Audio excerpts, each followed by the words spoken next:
KD2 ETP here. Going to give a quick rundown of the yeasu ft710. I've had it for a little bit now, and I'm a little more familiarized with the controls and stuff. So let's go over it. You just saw me hit there. That's the power button. You saw the little light come on, and not only that, it doubles as the lock button to lock the VFO. Next button down from there is the tune button. Push, hold. Pushed a little much. And it goes through its tuning cycle. It says tune right there. That's how you know that you're good for tuning. And I can show you real quick here. Kilo Delta 2, Echo Tango Papa. You see I'm on the SWR scale, and it's a 1-to-1. So next one is your Vox or your monitor.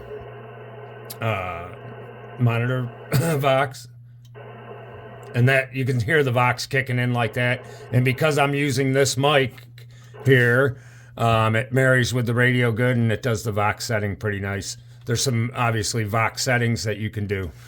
All right.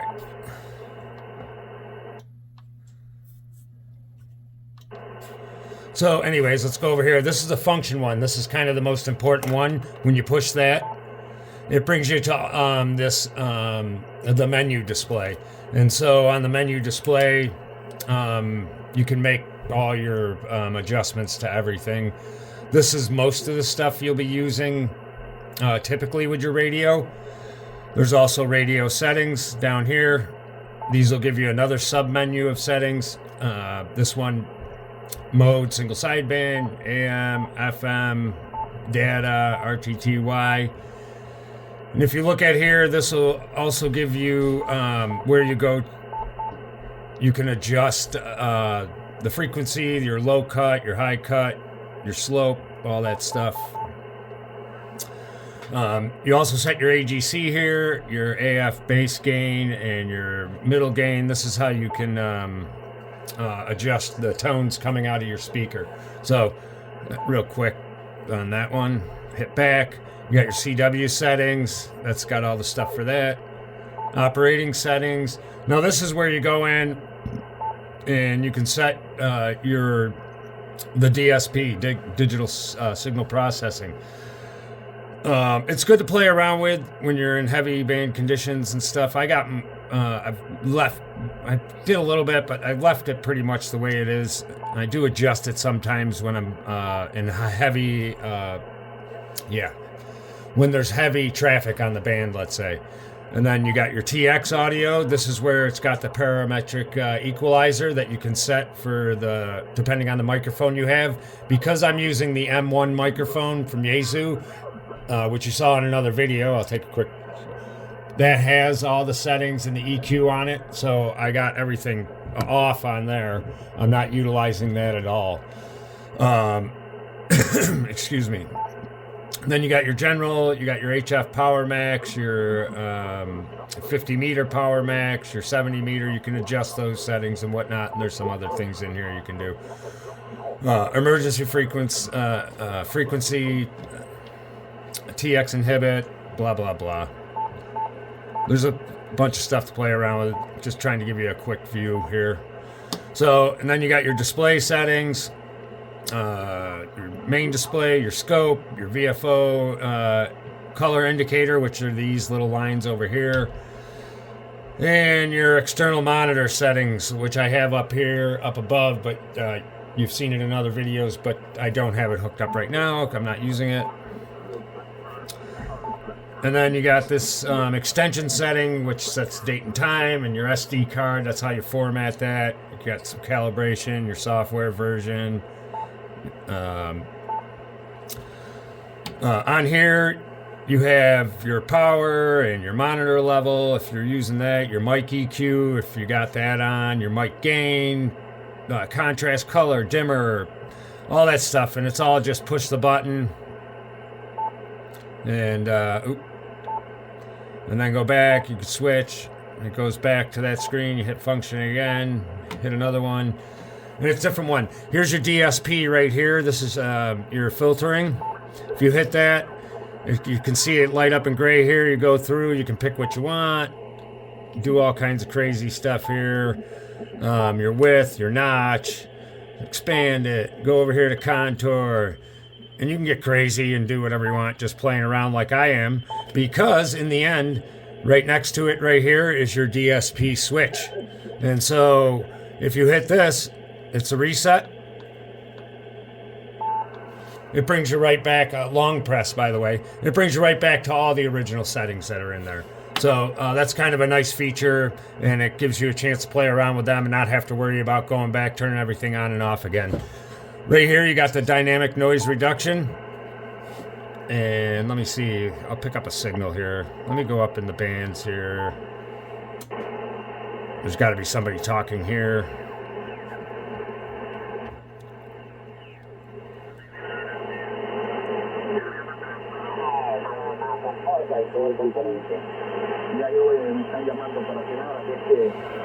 So you got that, the DNR feature. And if you push and long press it, then it comes up DNR level, and then you have to use the function to increase it. And that brings it to that kind of watery sound, clears out a lot of the background noise.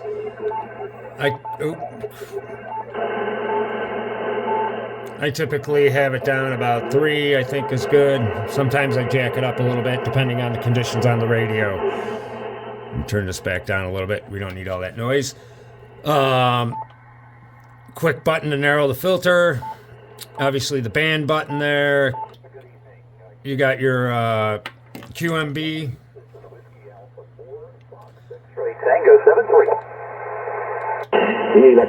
So there's without it.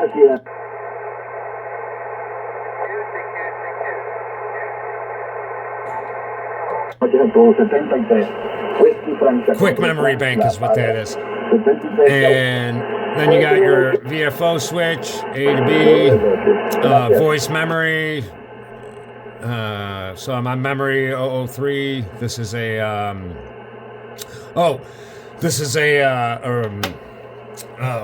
what am I thinking of? A beacon. So anyways, to go through that, you use this button, and that'll go through your memory channels when you're on memory mode.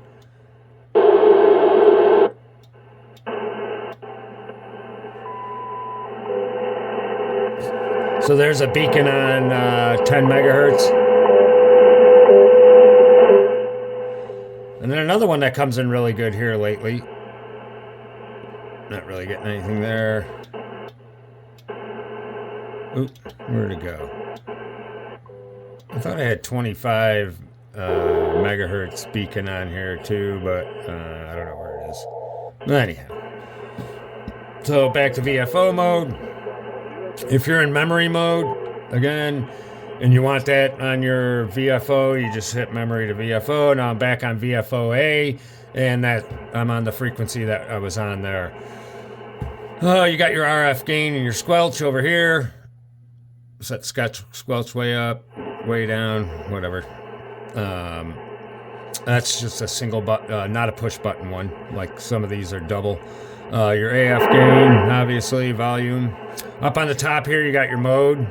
That brings this display up in upper sideband, lower sideband, CW, PSK, whatever you're using there. It's got a Zen spot, which is for your the CW people. I don't really do CW, so not so much for me. You got a split here for the RX and the TX, and you can see that it changes the color down there. So we'll hit that again. You got your clarifier, which works really nice when you're in the heavy band conditions and people are slightly off frequency. Let me see something here. Oh, let me shut off the clarifier. So, you gotta click through them all. But anyways, down here, so you're in VFO mode. This one will do it in five excuse me, kilohertz steps. So you can scroll through the band pretty quick with this one, let's say. And then use your other one to kind of fine tune it.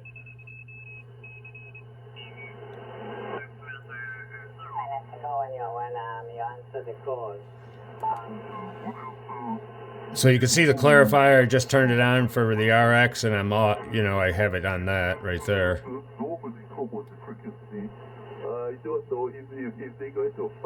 Just to show you how the clarifier works. We don't really need it. And then the fast and fine. So that 1 hertz steps, 10. And that can be adjusted in the menus as well. So now on the screen, all push button, like they are these days, attenuation, 6, 12, and 18. You got your IPO, your amps. That's your meter, so you hit on IPO, you want your amps on, whatever you want them on. Your noise filter on, off, and your gain. AGC can be, there it is, auto, fast, mid, slow. I keep it on auto most of the time. You hit this is where you can get your meters. I can do, so if I do this, I can show my power output. Let me tune.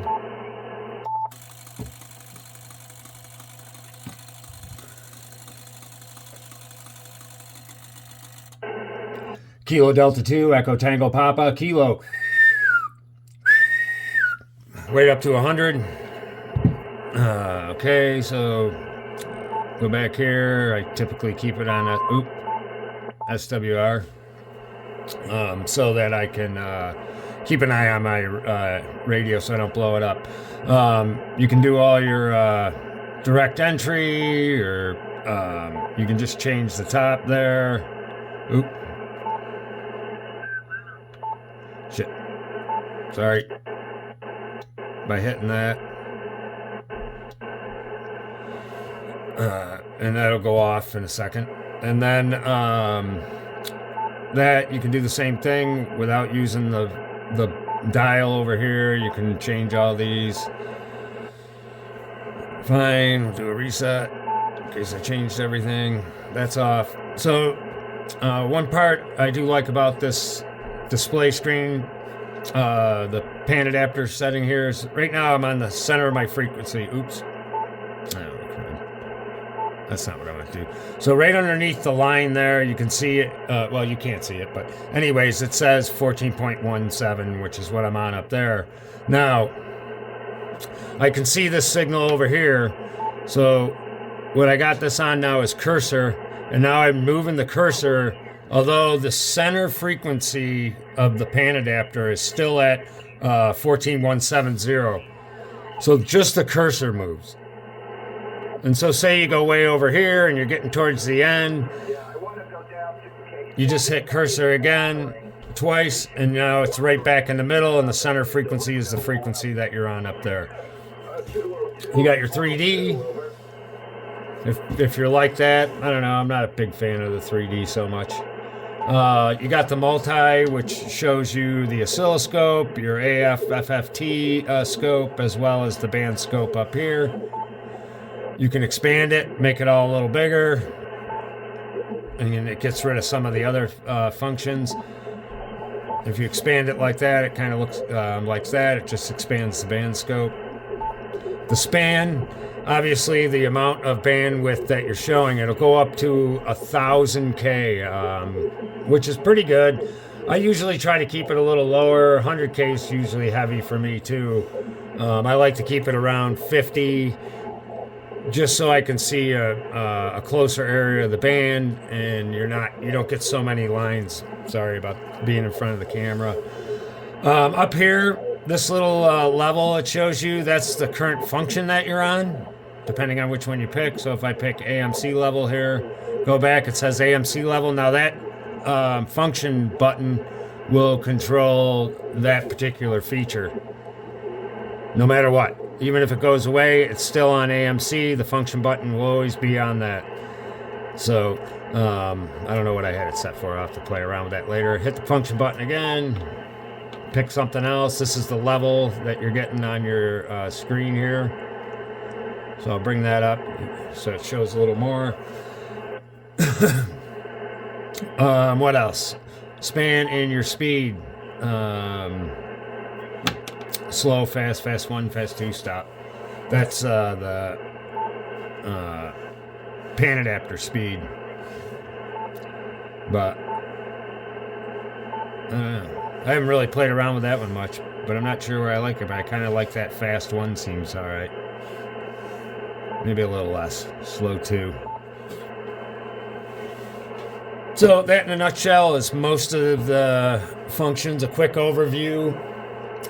It's a pretty easy radio to use. I've enjoyed it. I'm enjoying it. I like yeasu products. I like Icon products. One of these days I'm going to pick me up one of them 7300s. Oops, sorry about that. I hit the camera. And maybe I can get it set up here and play around with that too. But I guess now that I'm a little more familiar with it, I thought it was better that I got some time with the radio before I just went through and showed you some things. So I hope you enjoy this video and it helps out your decision as far as maybe purchasing one of these or not. So it also comes with the external speaker, which is kind of nice. And that's called the AESS. And so there's a couple buttons for that. And what it does is it blends this speaker with this speaker. So right now I'm on AESS up here, so my function button is going to work that. And I'm on 90%. That means there's a 90% blend through the thing. I can go 100.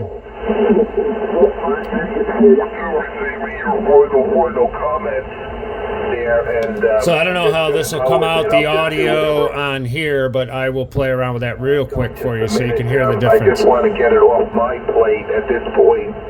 So that's 100% blending between the two. The thing, we were talking about... so now nothing coming out of here, all coming out of that speaker. It's not making a hella beans difference there.